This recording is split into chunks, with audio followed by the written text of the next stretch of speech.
하나님께서 세상을 통치하는 방법이 예언, 성취라고 말씀을 드렸습니다. 미리 하나님은 아시고 정하시고 사람을 통해서 예언하시고 그 때가 되면 성취하시는 것이 하나님이 세상을 통치하시는 방법입니다. 이렇게 성취하시는 방법 가운데에 하나님은 세 가지를 사용하십니다. 한 가지는 이 자연 질서를 통해서 해, 달, 별, 창세기 1장 14절에 넷째 날 창조하는 게 있습니다.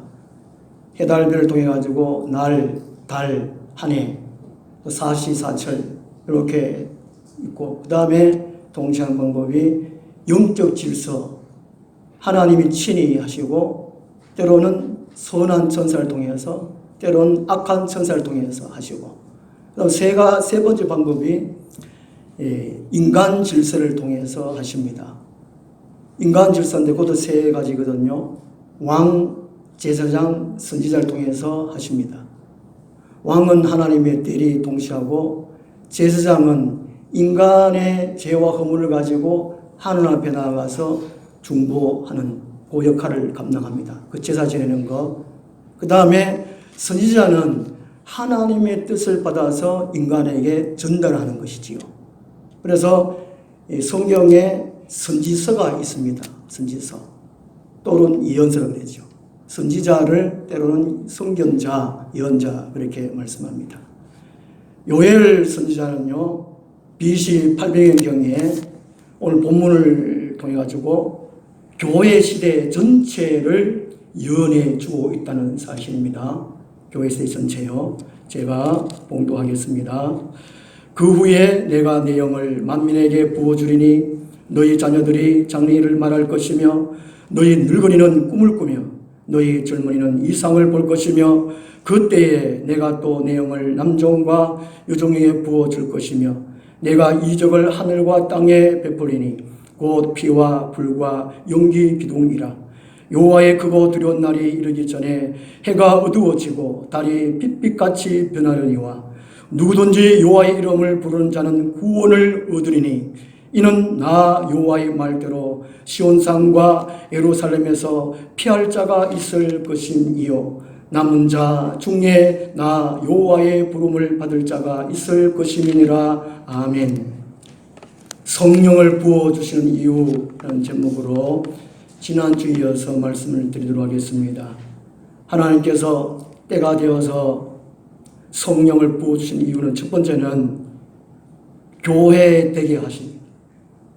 성령 세례로 교회 되게 하시고 하나님의 자녀 되게 하시고 하나님 백성 되게 하시고 그 다음에 성령 충만을 받음으로 예수 그리스도를 닮아간 성화되어 가지고 하나님 백성답다. 그 다음에 성령의 기름 부으심을 받아서 날마다 하나님 교제를 통해서 성령 기름 부으심을 받아서 성령의 은사를 받아가지고 교회의 사명을 감당한다는 것입니다. 성령의 은사는 꼭 교회에 있어야 한다는 것입니다. 이런 것들이 우리 속에 성령께서 오심으로 가능합니다. 제가 속에 많이 몇 가지 좀 보여드렸죠. 우리 속에는 다른 것은 몰라도 성령님은 꼭 계셔야 됩니다. 성령 꼭 계셔야 돼요. 로마서 8장 9절에 만일 너희 속에 하나님의 영이 거하시면 너희가 육신에 있지 않고 영에 있나니 누구든지 그리스도의 영이 없으면 그리스도의 사람이 아니라 그랬습니다. 성령이 없으면 교회에 댕겨도 그리스도의 사람이 아니에요. 하나님 사람 아니에요. 하나님 자녀가 아닙니다. 그냥 교회 다니다가 딴 길로 가요. 우리 속에 꼭 성령이 계셔야 돼요. 고린도서 3장 16절에 너희는 너희가 하나님의 성전인 것과 하나님의 성령이 너희에게 거하시는 것을 알지 못하는 우리 성령이 거하시는 성의 전, 성의 집이라는 것입니다. 내 몸, 내가 주인이 아니라는 것이죠. 성령이 안 계시면 마태복음 12장 44절에 보면 귀신집이라 그렇게 말씀하고 있습니다. 우리 속에 성령이 안 계시면 악령이 살아요. 이게 제 말이 아니고 성령이 있습니다. 이 성령 꼭 계셔야 돼요. 야, 큰일 났네. 내 안에 성령이 계실까? 고민하지 마. 그러면 저처럼 성령이 그림 그려가 만들어가지고 호주머니에 넣으면 성령이 계시겠네. 천만의 말씀. 부적같이 갖고 계시면 안 됩니다. 많은 분들이 십자가도 부적같이 달고 다닌다고 합니다. 제가 들은 소문에 의하면 세상 사람들은 뭐 사업 잘 되기 위하여 어떤 액을 물리치기 위하여 부적을 막 몇백만 원씩 사가지고 지갑에나 호주머니나 끼고 다닌다고 그러는데 그런 소문 들으셨습니까? 들으셨어요? 안 들으셨어요? 우리는 부적같이 그러면 안 돼요. 예수님이 이 땅에 계실 때 성령을 오시리라, 성령을 보내주리라 약속을 하셨잖아요. 성령님이 오시는 것은 우리가 성령과 동행하도록 하기 위해서, 하나님 나라를 확장시키도록 하기 위해서 성령이 오신다는 것입니다. 그 다음에 성령을 부어주신 이유, 심판날을 깨닫게 하시고 준비하게 하기 위함입니다. 28절 말씀 보면 그 후에 이 요엘서 2장 28절부터 말씀이 어디에서 성취되었지요? 신약 성경 어디에서 성취되었습니까? 사도행전 2장에서 성취되었습니다. 요 28절부터 32절까지의 말씀이 그대로 나와 있습니다. 사도행전 2장 17절에 그 후에를 말세라고 번역되어 있어요. 말세. 종말론 쪽으로 해석을 하고 있습니다. 예수님이 오신 이후에, 그 이후에 예수님 사역 다 감당하시고 AD 33년경에 성령이 강림하셨습니다. 히브리서 9장 26절을 보면요, 이제 자기를 단번에 제물로 드려 죄를 없이 하시려고 세상 끝에 나타나셨느니라. 예수님이 오신 것은 세상 끝에 오셨다고 말씀합니다. 베드로전서 1장 20절에 보면 그는 창세 전부터 미리 알리신 바 되셨으나 이 말세에 너희를 위하여 나타내신 바 되셨다고 말씀합니다. 성경에서는 예수님 오신 때가 세상 끝에 말세에 오셨다고 그럽니다. 그러면 33년 지나고 성령 강림하셨습니다.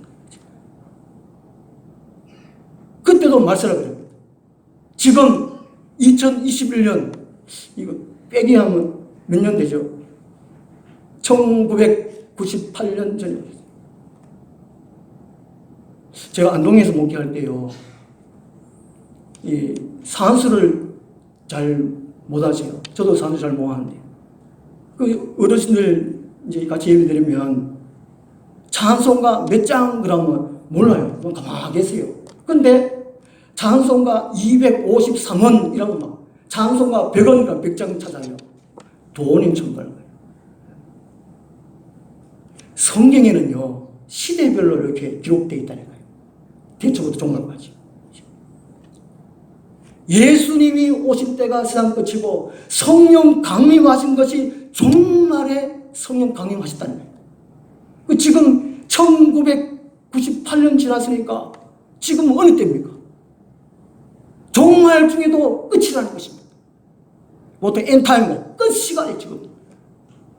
예수님이 승천하시면서 내가 곧 다시 오리라 그랬는데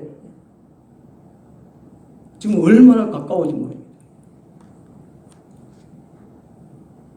30절 말씀 보시면 내가 이적을 하늘과 땅에 베풀리니 곧 피와 불과 영이 기동이라. 이것은 예수님의 재림 사건을 의미해주고 마지막 심판 때를 의미해주고 있습니다.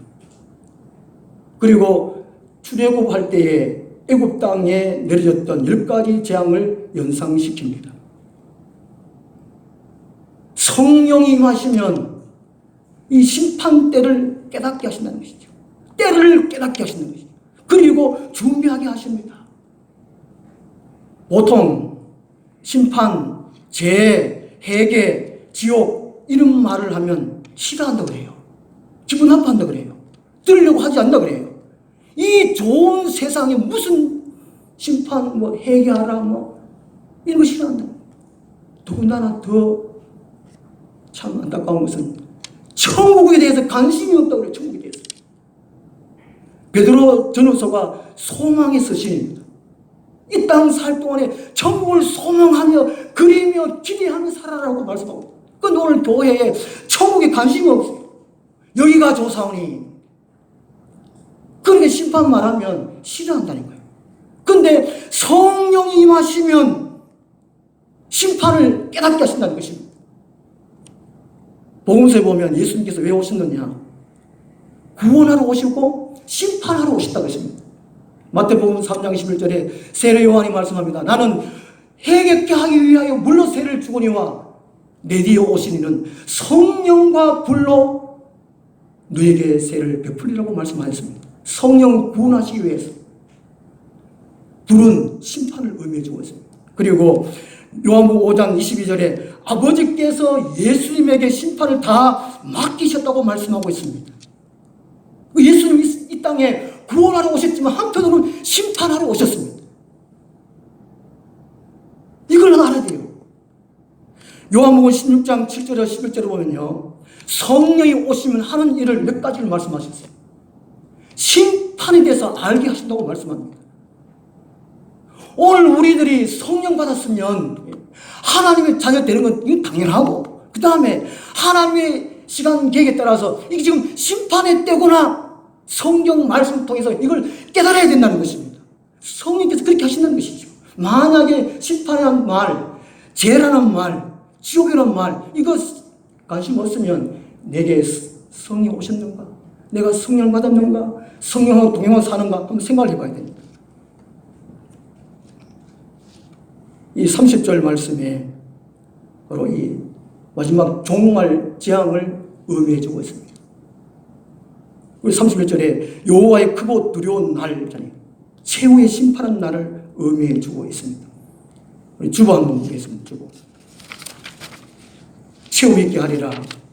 거기 보면 종말 심판 재앙 시리즈 있습니다. 난예배 순서에도 종말 재앙 시리즈, 일곱 인, 일곱 나팔, 일곱 대접 재앙이 있습니다. 이 종말에, 지구 종말에 일곱 인, 일곱 나팔, 일곱째 나팔 불 때에 휴거합니다. 휴거. 옆에 앞면에 휴거하는 장면 있잖아요. 그림. 이렇게 한란, 대한란 중간에 휴거됩니다. 그 다음에 휴거되지 못한 사람들은 일곱 대접 재앙을 당합니다. 일곱 인 재앙 때는 여기 넷째 인부터 지구의 4분의 1이 죽습니다. 넷째 인세 때 청황색 말 있고 사망이 페스틸런스, 전염병이에요. 지독한 전염병이에요. 지금 코로나 전염병이 여기에 속한다는 것이지요. 이렇게 순서적으로 이렇게 되어 있습니다. 세계 전체적으로 이런 재앙들이 임하지만, 일곱 나팔 재앙 때는 3분의 1이 죽어요. 사람을 죽어요. 이거를 예언해놨다는 것이지요. 오늘 요엘서 2장 30절, 31절 말씀에 요한의 이게 재앙 시리즈가 포함되어 있다는 것입니다. 포함되어 있어요. 이걸 깨달아야 되는 것이죠.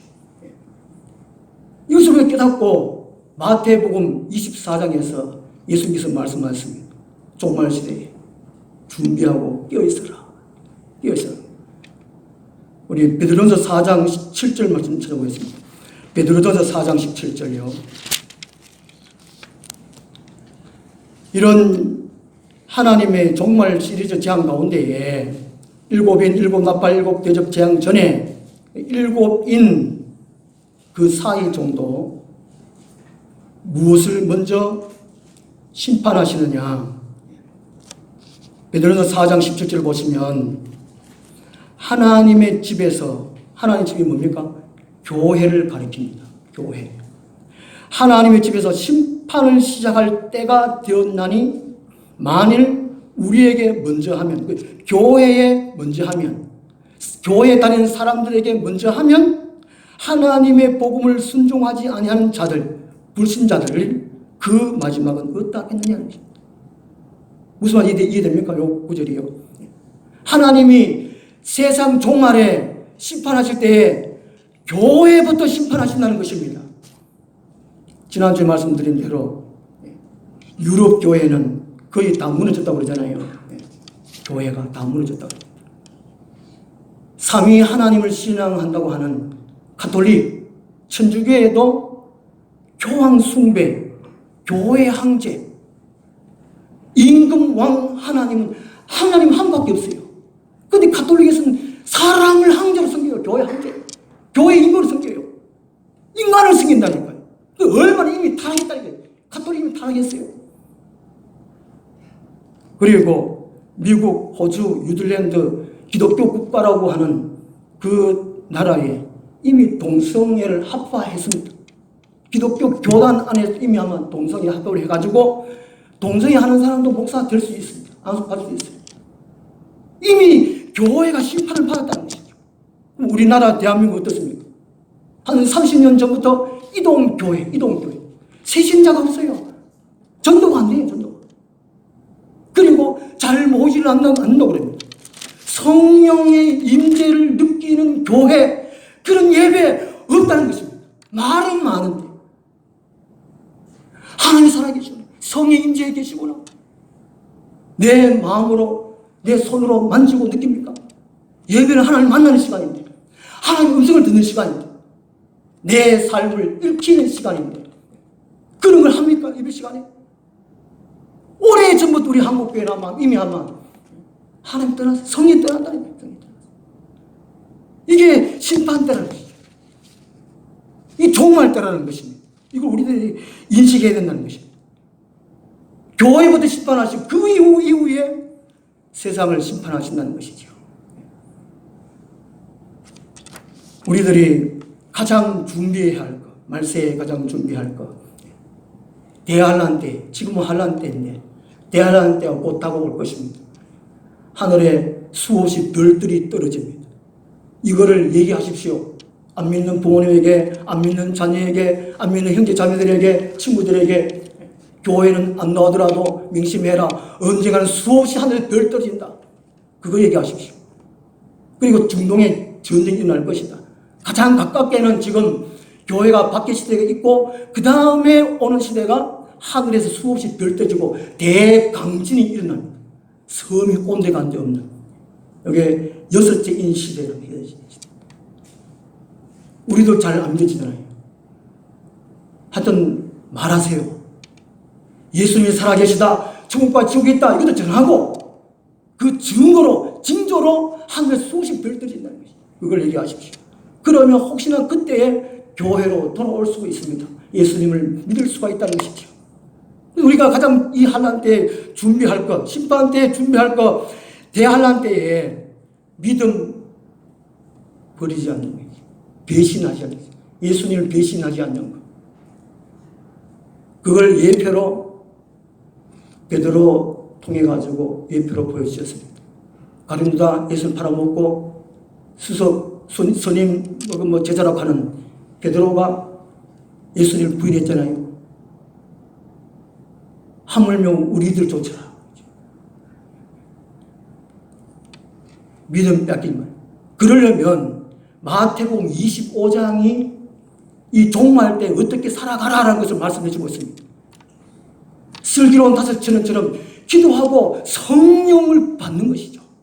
기름 준비하는 거예요. 기도하는 사람조차도 예수님 오시기 직전에 다 졸고 잘 새. 지금 기도 안 하잖아요. 기도. 시간을 따로 내가 기도합니까?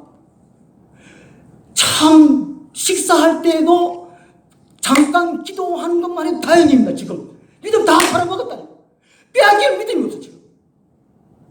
시간을 구별해가지고 하나님을 구하는 시간이 있습니까? 성령을 구하는 시간이 있습니까? 마지막 환난 때 믿음을 지킬 수 있겠습니까? 지금 가장 준비할 것은 기름 준비하는, 성령 받는 준비. 그 다음 두 번째 준비할 것이 짐승의 표는 받지 말라는 것입니다. 1980년대부터인가 그때부터 말이 많이 나왔습니다. 예수님 제 하나님의 나팔 소리 그때 막 자주 많이 불렀고 제가 21살 때부터 목회했는데 한 재작년인가 그때 우리 그 고등학생인데 저는 이제 대학 고등학교 졸업하고 바로 목회하고 그 고등학교 2학년 3학년들 이제 학생회들 작년인가 재작년에 만났습니다. 저 그래요. 목사님 그때도 하나님 나팔부를 예수님 집안하고 그랬는데 왜 아직까지 안 옵니까? 그러더라고요. 하여튼 그래요. 그때 짐승의표 얘기했어요. 베리칩 얘기했습니다. 지금부터 한 30년, 40년 전에 베리칩 얘기했다는 거예요. 지금 우리나라에서 일부의 사람들이, 교인들이 백신이 짐승의 표라고 합니다. 백신 안 맞는다 그래요. 백신은 육륜표가 아니면 짐승의 표가 아닙니다. 근데 요한계시록 13장 17절을 보면은 이 짐승의 표가 매매를 못하게 한다고 명시가 되어 있습니다. 물건을 사고 팔고 못한다는 것이죠. 그러니까 짐승표가 뭐냐면요. 우리가 지금 화폐를 사용하고 있잖아요. 화폐 사용 대신에 신용카드 사용하고 있습니다. 신용카드 대신 지금 스마트폰으로 지금 다 결제하잖아요. 스마트폰만 있으면 은행도 안 가되고 점포도 상점도 안 가되고 스마트폰 결제도 다 합니다. 그 다음에 조금만 있으면 이제 전자화폐 시대가 옵니다. 전자화폐 시대. 중국에는 내년부터 시행한다고 합니다. 공산국가니까 다 할 수 있겠죠. 우리나라도 지금 다 준비하고 있다고 합니다. 전자화폐 시대를. 카카오나 뭐 삼성이나 이게 한번 이미 다 준비를 하고 있다 하려고. 제가 지금 이 말하는 건 성경 본문에 있기 때문에 말씀드리는 것입니다. 제가 일부러 말하는 것이 아니고 이렇게 하니까 겁먹지 마시고 겁먹을 필요 없습니다. 우리는 안에 성령 하나님 계십니다. 하나님 보호하시고 지켜주시니까. 우리가 성경 말씀을 듣고 준비를 해야 되죠. 믿음 빼앗기지 않게 해서 성령 받기 위해서 기도하고 또 한 가지는 짐승의 표, 요거 메모리 칩이 몸에 들어간다는 것이죠. 우리의 재산이 메모리 칩에 다 들어가요. 몸에 그거 하나만 베리칩 그게 들어가면 몸에 들어가면 그게 다 활동할 수 있다는 것이죠. 매매할 수 있다는 것입니다. 그러니까 어떤 일이 있다고 할지라도 이 메모리 칩이 몸에 들어가는 것은 받지 말아야 됩니다. 근데요, 앞으로 이 과학이 발달되고 인공지능 4차 실험 돼가지고 아이들이 그냥 그대로 가요. 편리하대요. 그냥 그런 식으로 받는다니까요. 이 메모리 칩을 받아야 이제 공무원도 할 수 있고 대기업에 입사도 할 수 있고 어쩔 겁니까 지금. 우리가 이거 알고 준비를 해야 돼. 준비를. 성령이 오시면 말씀을 깨닫게 하셔가지고 이 심판날이 있다. 어떻게 준비해라. 성령께서 가르쳐 주신다는 것입니다. 그 다음 세 번째로 성령을 부어주신 이유가 남은 자가 되게 하고 그 남은 자를 구원하시기 위함입니다. 초등학교 다닐 때에, 국민학교 다닐 때에 이 공부 잘하는 친구들은 집에 일찍 가고 나머지 공부를 하잖아요. 그런 경험이 사람에게는 다 얻을 수 있습니다. 워낙에 똑똑해가지고. 그런 경우. 저는 초등학교 2학년 때 한번 했는가, 인천 배라에. 다 집에 가는 거 보면 참 부러워요. 마찬가지로 예수님이 공중 강림할 때에 우리는 아버지 집으로 갑니다. 휴거돼서. 근데 남은 자는 아버지 집으로 가고, 휴거돼 가고, 아버지 집으로 가고, 남겨진 자, 나머지 공부하는 사람, 학교 때는 나머지 공부로 끝나지만 남겨진 사람은 7 대접장을 받는다는 것입니다. 성령이 오시면 남은 자가 되게 하세요. 이걸 32절에서 말씀합니다. 누구든지 여호와 이름을 부르는 자는 구원을 얻으리니, 이 말씀이요. 그냥 부르는 것이 아니고 하나님께 다가가서 간절히 부르는 것을 말합니다. 여호와 하나님을 간절히 찾는 것을 의미합니다. 그냥 설령 하나님 이게 아니고 주야 아버지 오신 날 못 살아요. 그렇게 찾는 사람이 남은 자라는 남은 자. 여호와의 말도 온산과 예루살렘에 피할 자가 있을 것이요 남은 자. 다른 사람들은 세속과 타협한다는 것입니다. 이게 우리 오늘 명심해야 돼요. 남은 자가 돼야 돼요. 교회 다니고 그냥 다니면 안 된다는 것입니다. 남은 자는 원래 뜻이 탈출하다 그런 뜻입니다. 사탄 마귀는 할 수만 있으면 우리를 믿음을 뺏어가려고 그래요. 세상 지금 얼마나 세속화되어서 얼마나 편리하고 얼마나 재밌습니까? 거기 그냥 빠져 살아요. 너무 지금 안일주의에 빠졌어요. 그러니까 하나님 필요 없지요. 예수님 필요 없지요. 기도를 안 하지 그래요. 말씀 필요 없지요. 탈출한 이게 남은 자의 뜻이 탈출하는 뜻이에요. 마귀들이 악령들이 우리를 빼앗으려 하는 그 자리에서 탈출하는 걸 말합니다. 그러니까 한편으로 보면요, 남은 자가 된다는 것이 신앙생활을 한다는 것이 그렇게 쉬운 것이 아니라는 것입니다. 예수님이 넓은 길로 가지 말고 좁은 길을 가라 그랬잖아요. 그지요? 편한 길로 가지 말라 그랬잖아요. 오늘 이 더운 날에 집에서 에어컨 켜고 TV를 보고 있으면 얼마나 편합니까?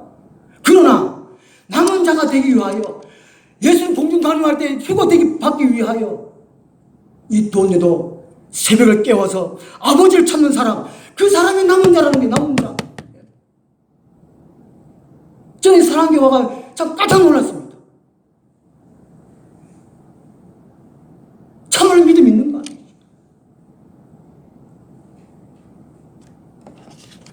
주보에 심히 있게 하리라 한번 보겠습니다. 남은 자. 구약 시대에도 남은 자가 있었습니다. 성경 구절 있지 않습니까? 신약 시대에도 남은 자가 있습니다. 로마서 11장에 보면 이스라엘이라고 다 구원받는 것이 아니에요. 남은 사람, 남은 자가 있어요. 남은 자. 종말에도 남은 자가 있다는 것입니다. 금요일 우리 요한계시록 12장 있지 않습니까? 사탄들은 그냥 설렁설렁 교회 다니는 사람은 안 싸워요. 그냥 내버려둬요. 예수를 믿는 믿음과 예수의 계명을 지키는 사람, 그 사람이 남은 자인데 그들과 사탄이 싸운다 그랬어요. 그렇게 말합니다. 이 종말 때도 남은 자에서 남은 자. 교회 다닌다고 마음으로 예수 믿어. 그렇다고 천국 간다. 안심하지 마십시오. 남은 자의 특징이 있습니다. 남은 자의 특징. 세 가지 있지 않습니까? 집에 가셔가지고 한번 읽어보십시오. 묵상하십시오. 그 다음 밑에 나는 과연 어디에 속했을까?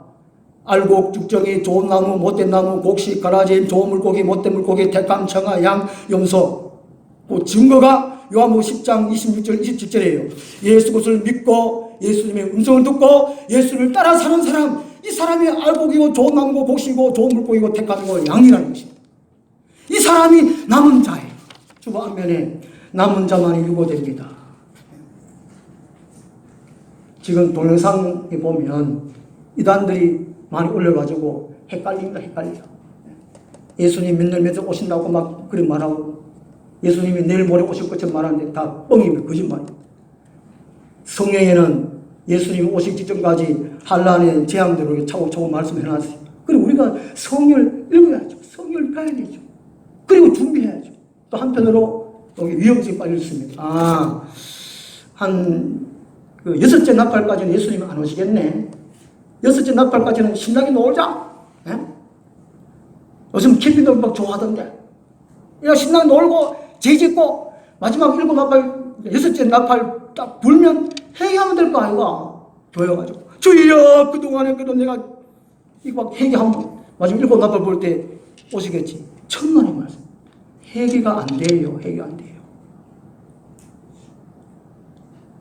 한가할 때, 시간 여유가 있을 때, 이때 기름 준비하고 말씀 준비해가지고 어렵게 거룩하게 살아야 돼요. 요한계시록 22장 11절을 보면 이 종말 때에 어려운 자는 올바르게 말씀대로 살려고 하는 자는 더욱더 그렇게 살고, 거룩한 자는 더욱더 그렇게 살고, 구별되게 사는 자는 더욱더 그렇게 살고, 더럽게 사는 사람은 더욱더 더럽게 되고, 악하게 사는 자는 더욱더 악하게 되리라고 예언해 주고 있습니다. 그러니까 지금 그래도 지금 말씀을 듣는 이 시간에 이 자리에 계신 분들은 말씀을 듣고 내가 어렵게 살아야지, 말씀대로 따라 살아야지 결단하고 당장 지금부터 그렇게 살아야 돼요. 내일이 없습니다. 나가다 엎어져가지고 돌아가실지 어떻게 하겠습니까? 그지요? 내 안에 성령 없고 믿음 없는데 나가다 엎어져 죽어도 그럼 어떻게 하겠습니까?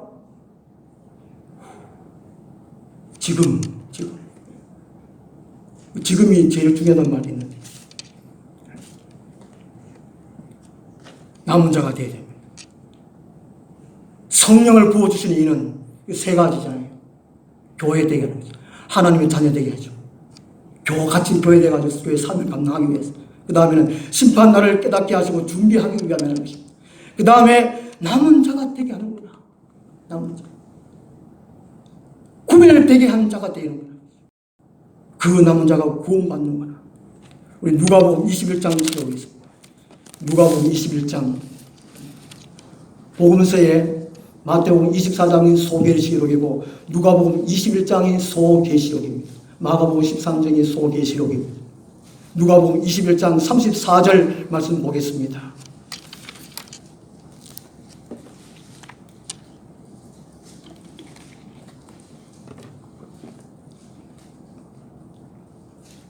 누가복음 21장 34절부터 36절까지입니다. 내가 이렇게 안 되리라 하는 법이 있겠습니까? 정신 차려 기도하지 아니하면, 말씀 무장하지 아니하면 이 마지막 때에 방탕함과 술 취함과 생활 염려로 마음이 둔해집니다. 마음이 완악해집니다. 깜빡해집니다. 36절에 예수님 앞에 서도록 항상 기도하며 깨어 기도하라고 하셨습니다. 우리 34절부터 36절까지 같이 읽겠습니다. 너희는 스스로 조심하라. 그렇지 않으면 방탕함과 술 취함과 생활의 염려로 마음이 둔하여지고 뜻밖의 그 날이 덕과 같이 너에게 임하리라. 이 날은 온 지구상에 거하는 모든 사람에게 임하리라. 이러므로 너희는 장차 올 이 모든 일을 능히 피하고 인자 앞에 서도록 항상 기도하며 깨어 있으라 하시니라. 아멘. 기도하겠습니다. 하나님 아버지, 우리 모두에게 성령을 부어 주시옵소서. 성령 충만케 하여 주옵소서. 성령을 기름 부어 주시옵소서. 하나님의 계획과 하나님의 뜻을 온전히 깨달아 환난 시대를 준비하고 또 통과할 수 있는 슬기로운 또 남은 자들이 다 되게 하여 주옵소서. 우리 주 예수 그리스도 이름으로 기도드리옵나이다. 아멘. 이 찬송가 178장 홀로 가신 그 길 나도 따라가오. 모든 물과 피를 흘리신 그 길을 나도 가오. 험한 산